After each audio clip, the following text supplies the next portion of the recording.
Now let me go across to Andrew Whitehead and Varghese.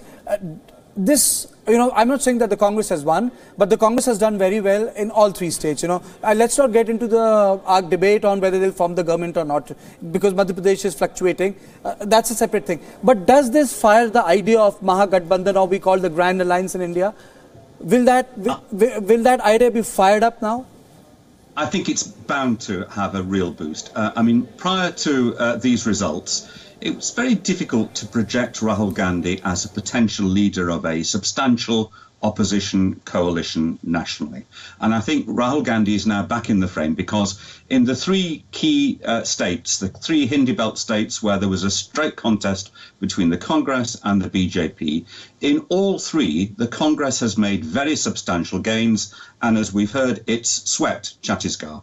Now, that is a huge advance for the Congress. It doesn't mean that they're poised to make the same sort of breakthrough in the national election, but it does mean that they're back in the frame. It does feel like India is returning to two-party politics at the national level, and it will mean that it's much easier for Congress to attract allies. The BSP, for example, must now be looking much more positively towards the prospect of an alliance with Congress, perhaps in Madhya Pradesh, but also at national level.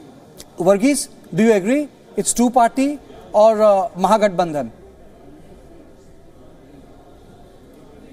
See, I would slightly disagree with what Mr. Whitehead said. I think the way it might evolve is that any national alternative to the BJP to be formed, there needs to be a nucleus around which other regional parties could come together.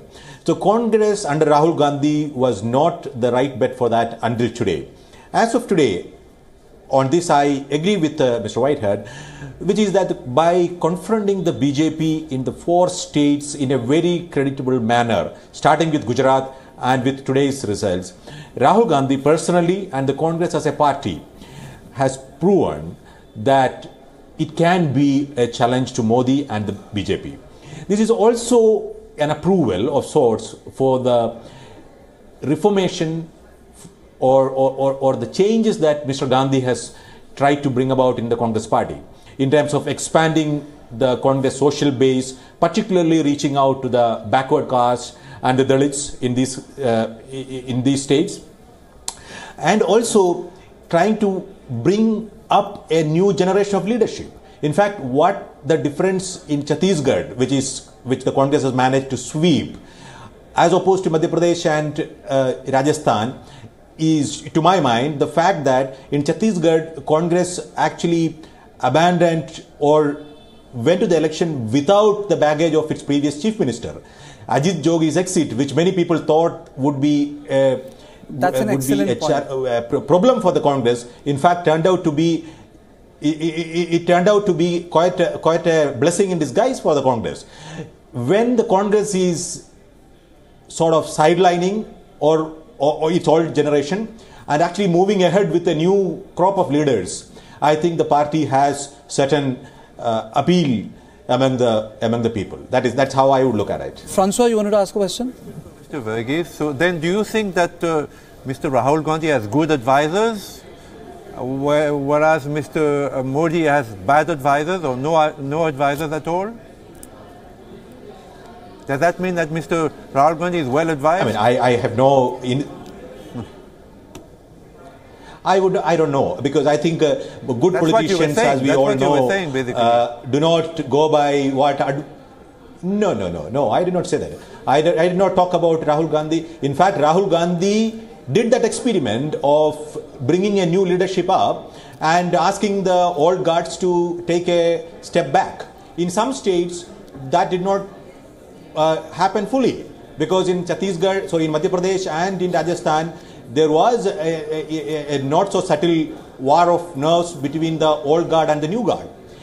In Chhattisgarh, on the contrary, the Congress, the old guard was represented by one person, which is Ajit Jogi. So can I rephrase my question? I think, I have no conclusive proof or anything. I am only making an analysis, yeah. Can I rephrase my question? Because we know that Mr. Rahul Gandhi listens to advice. He seeks the advice of the elders and the younger generation of the Congress.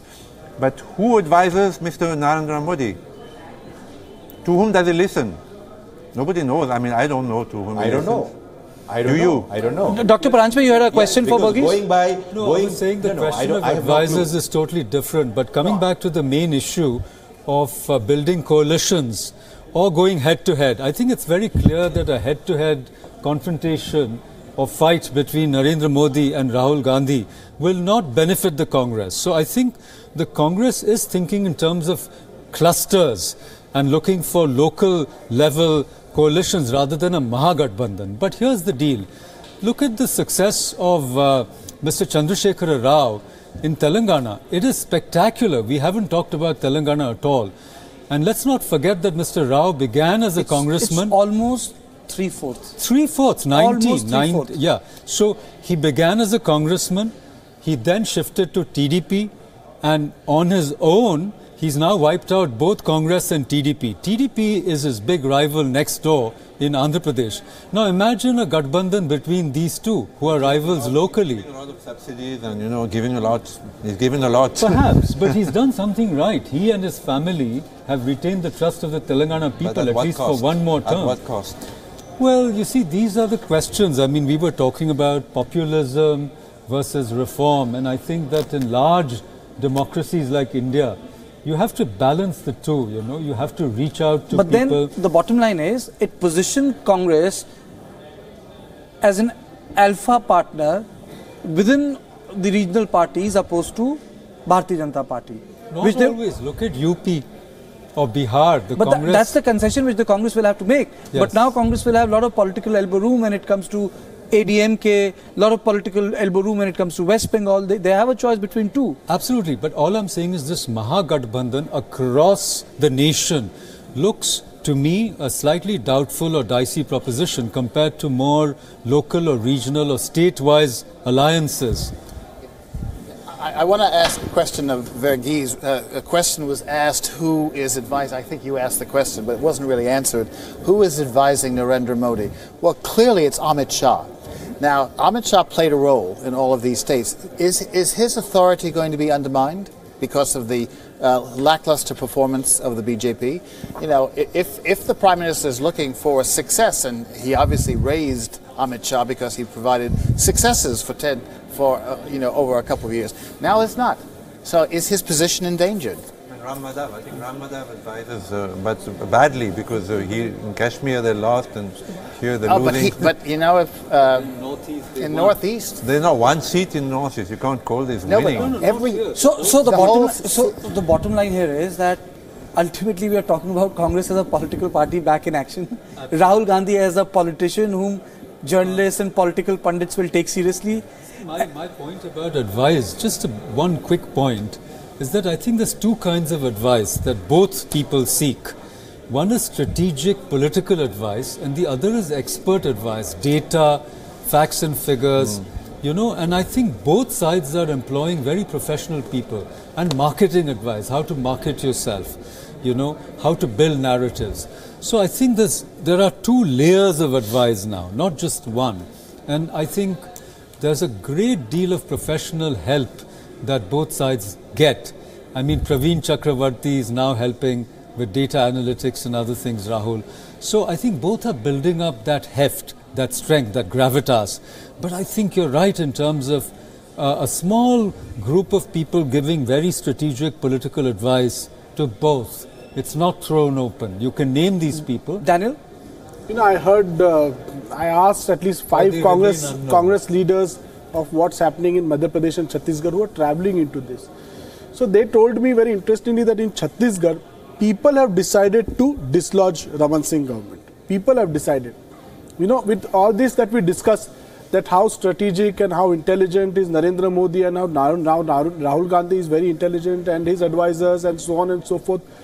Let us not discount what people's will is. You know, people's will in Chhattisgarh, you see, overwhelmingly has prevailed. Before we hit the break, that's what. Those are political voices. Before we hit the break, you know, the most interesting data to me, apart from, you know, other tidbits, is that BSP has made a grand debut in all the states. Yes, indeed. You know, BSP is in Madhya Pradesh, BSP is in Rajasthan, BSP is in Chhattisgarh. Chhattisgarh, they are not required, but in Rajasthan they will be required. In Madhya Pradesh they will be required, which means that BSP is a factor beyond Uttar Pradesh. We'll discuss this.